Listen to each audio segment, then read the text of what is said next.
Hello നമസ്കാരം.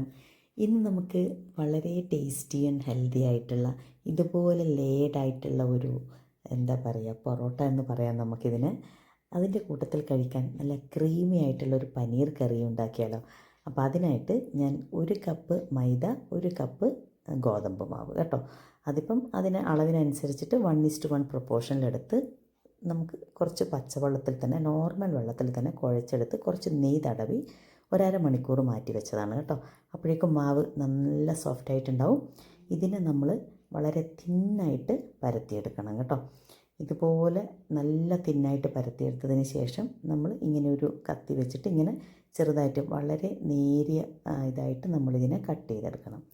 Cut ചെയ്തതിന് ശേഷം നമ്മൾ ഇതുപോലെ ഇതിനെ മടക്കിയെടുത്ത് ഒന്ന് നന്നായിട്ടൊന്ന് വലിച്ചതിന് ശേഷം വീണ്ടും ഇതിനെ നമ്മൾ സാധാരണ പരത്തുന്ന രീതിയിൽ തന്നെ ഒന്ന് ഇതുപോലെ ചുരുട്ടിയെടുത്തതിന് ശേഷം പരത്തിയെടുക്കണം കേട്ടോ.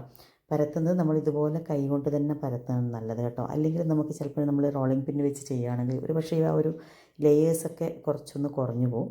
ഇതിങ്ങനെ കൈ കൊണ്ട് നമുക്ക് പെട്ടെന്ന് എടുക്കാൻ പറ്റും കേട്ടോ. അധികം നമ്മൾ നെയ്യൊന്നും ചേർക്കണ്ട. പിന്നെ നമ്മൾ ചുടുമ്പോൾ മാത്രമേ കുറച്ച് നെയ്യ് ചേർക്കണ്ടുള്ളൂ കേട്ടോ. എന്നിട്ടിങ്ങനെ തിരിച്ചും മറിച്ചും ഇട്ട് നന്നായിട്ടൊന്ന് വേവിച്ചെടുക്കുക. നല്ല ക്രിസ്പി ആയിട്ടുള്ള ഒരു നല്ല ടേസ്റ്റി ആയിട്ടുള്ള പൊറോട്ടയാണ് കേട്ടോ. ഇനി നമുക്ക് പനീർ കറി ഉണ്ടാക്കുകയാണ്. പനീർ ഇതുപോലെ കട്ട് ചെയ്ത് ഞാൻ 2 രീതിയിൽ ചെയ്യും. ഇതിനെ കട്ട് ചെയ്ത് നല്ല തിളച്ച വെള്ളത്തിലിടുമ്പോഴേക്കും നല്ല സോഫ്റ്റ് ആവും കേട്ടോ. അല്ലെങ്കിൽ നമ്മൾ ഒരിക്കലും ഇതിനെ ഫ്രൈ ചെയ്തെടുക്കണം. അപ്പോൾ ഫ്രൈ ചെയ്യുകയാണെങ്കിലും നമ്മൾ ഫ്രൈ ചെയ്തതിന് ശേഷം വീണ്ടും കുറച്ച് ചൂടുവെള്ളം ഒഴിച്ച് വെക്കുന്നതായിരിക്കും അതിൻ്റെ ആ ഒരു സോഫ്റ്റ്നെസ് നിലനിർത്താൻ നല്ലത് കേട്ടോ.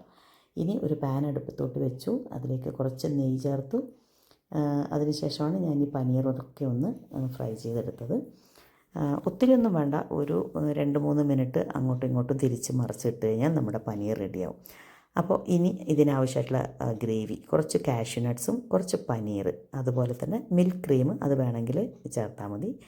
പിന്നെ ഒരു പാൻ അടുപ്പത്ത് വെച്ചതിന് ശേഷം നമ്മൾ അതിനകത്തേക്ക് കുറച്ച് നെയ്യ് ഒഴിച്ചു, ബേ ലീഫ് ഇട്ടു, പിന്നെ കുറച്ച് ഇഞ്ചി ചെറുതായിട്ട് കൊത്തിയരിഞ്ഞതും ഒരു പച്ചമുളകും ചേർത്ത് വഴന്നതിന് ശേഷം നമ്മൾ നേരത്തെ തയ്യാറാക്കി വെച്ചിരിക്കുന്ന ക്രീം കൂടെ ഇതിനകത്തേക്ക് ചേർക്കണം കേട്ടോ. അതായത് കാഷ്യൂ പേസ്റ്റ് ഉണ്ടാക്കിയില്ലേ, അത് ചേർത്ത് നന്നായിട്ടൊന്ന് മിക്സ് ചെയ്യുക. ആവശ്യത്തിന് വെള്ളം ചേർക്കാം. എന്നിട്ട് നന്നായിട്ടൊന്ന് തിളക്കുമ്പോഴേക്കും കുറച്ച് നമ്മുടെ അധികം പുളിയില്ലാത്ത തൈര് ഒന്ന് നന്നായിട്ടൊന്ന് ബീറ്റ് ചെയ്തെടുക്കണം കേട്ടോ. ഇനി ഇതിന് കുറേശ്ശെയായിട്ട് നമ്മുടെ ഈ പേസ്റ്റിലോട്ട് ചേർത്ത് നമ്മുടെ കാഷ്യൂ മിക്സിലോട്ട് ചേർത്ത് തുടരെ ഇളക്കിക്കൊണ്ടിരിക്കണം കേട്ടോ. ഇല്ലെങ്കിൽ എങ്ങനെ ഇളക്കാതെ എങ്ങനെ അങ്ങ് തിളക്കുമ്പോഴേക്കും നമുക്ക് ഒന്നൊരു പിരിയുന്നത് പോലത്തെ ഒരു ഫീല് വരും കേട്ടോ. ഇനി അതിന് ആവശ്യമായിട്ടുള്ള മസാലകൾ, അതായത് ഞാൻ പനീർ ആഡ് ചെയ്തു കേട്ടോ. അതിന് ശേഷമാണ് മസാല.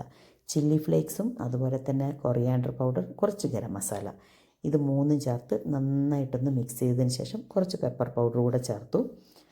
ഇനി ഇതിന് കുറച്ച് തക്കാളി, ഒരു വലിയൊരു തക്കാളിയാണിത്, അതിൻ്റെ കുരുവൊക്കെ മാറ്റിയതിന് ശേഷം ഒരു പച്ചമുളകും ചേർത്ത് ഒന്ന് ഫ്രൈ ചെയ്തിട്ട് ഇതിനകത്തേക്ക് ചേർക്കണം കേട്ടോ. ഇത് മസ്റ്റാണ്. അപ്പോഴാണ് ആ കറിയുടെ നല്ലൊരു ടേസ്റ്റ് വരുന്നത്. മാത്രമല്ല നമുക്കിതിനകത്തേക്ക് നമ്മുടെ സിംല മിർച്ചൊക്കെ ചേർക്കാം. ഞാനതൊന്നും ചേർത്തിട്ടില്ല, പക്ഷേ നല്ല ടേസ്റ്റാണ് കേട്ടോ.